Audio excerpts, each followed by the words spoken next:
Thank you. My name is Lizzie and I'm from Fangirlish, and thank you so much for being here. Nice Hi, to Thank you for meet you, being Lizzie. here. Yo, I love that thank Starry you. Night in the background there. That's sweet. Oh, thank you. That was Yeah, the perfect background for this. yeah. Especially, like, I'm just gonna get started with what was gonna be my second question is, this is a magical movie. Like, there's a lot going on screen. And how was it filming that? Like, because some of it is a dream sequence, some of it you're there, and some of it I assume you're not seeing. So for all of you, like Grace, maybe the woman always starts. How was it filming that? Facts. It truly was how you said that it felt. It was magical, and I'm so happy that that magic translates, on screen because it was being channeled. It was very palpable. It was very present. It was like all around us. You could feel it. I genuinely had to like pinch myself every day that I was on set, just purely out of gratitude and just excitement that I got to be a part of something that was so magical. I feel like it really is the perfect word. It was just, yeah, it was amazing getting to film so many cool sequences. All the imagery was just gorgeous, and it was so cool to just watch so many people be so creative, from the cast to the crew. It was just wonderful getting to watch these people in their element, just doing their jobs and creating these, like, other universe like places that just, they felt like you were being transported to a completely other place. So yeah. You guys, whoever wants to go first. Yeah, well, Oh, listen, magic exists in the space between magical people, right? So I think that Oh, that was a good quote. God. what? Oh, really? oh Okay, yeah, man, you could call me on Jacques that. is That's full cool. of them. That's Jacques cool. is full of them. Um, but thanks, guys.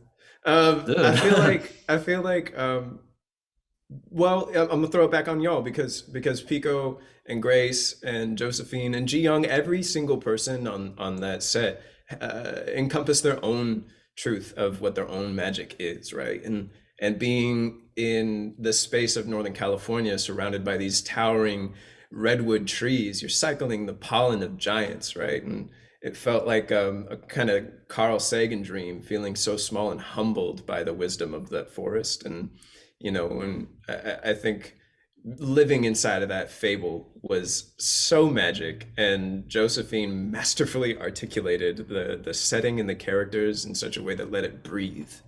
Um, and we need to breathe right now with each other. So, yeah, definitely magic. If you have anything else to add to the magic. Yeah, the magic, the magic. It was cool Magic. to, it was cool to see the movie because you work on something and then you don't know anything about it for what, a year and a half now. Mm. Yeah. This was like a different time in our life, and it happens and you work on something and then you don't know what it is for 2 years. True. And so watching it is great for me because I can never fully be an audience member of a movie that I've been a part of. I think that you're just too close to it and you just can't, I don't know, I can't.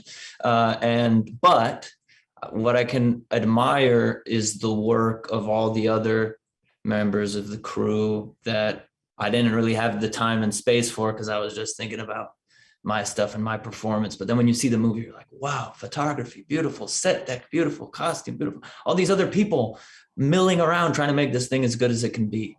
So that's great to see, however far down the line. I enjoyed it a lot. And Oh, I think good. one of the reasons I enjoyed it so much, and I specifically wanted to ask Grace about this is about growing up and it's about love, but it's also so much about grief. And I think we can all relate to that grief and existing in that moment where you're trying to figure out who you are outside of your grief. So how was sort of stepping into that and trying to play the grief with all the other aspects? Mm, um, I think there was something a little bit daunting about it from the get-go, just because I knew that, you know, grief is such a powerful emotion. And I think just being able to authentically channel that, I was a little worried, you know, just because there were so many other things that I was needing to present, you know, as an actor. But I think it just elevated everything. It felt so freeing is just the word that keeps coming to my mind, just to get to play, you know, with all of these different emotions, just like the whole spectrum of, you know, everything it felt like, but also, you know, coming of age too. And I felt like there was a little part of me that was almost like coming of age with Lenny, because I was learning things, and she, you know, I was playing 17, I was 18 at the time. So like I was really close in age with her, and I felt like I understood her. So it was really special. And of course it was really challenging at times because the role called for a lot of emotional intensity, but I think I felt so comfortable on set. And I was kind of able to use Lenny's role as this kind of outlet for personal grief, and for, you know, just kind of how I interpreted her emotions, and they kind of became intertwined as this one like feeling internally. So, yeah. It came through, and I really enjoyed the movie. And thank you so much, guys. I hope people enjoy the movie as much as I did. We do too. Thank you, Lizzie. Thank you. Thank you. We hope to. Okay, of course. Yes. Nice meeting you. Bye. Have a Thank you. good See day. you. Bye. Bye.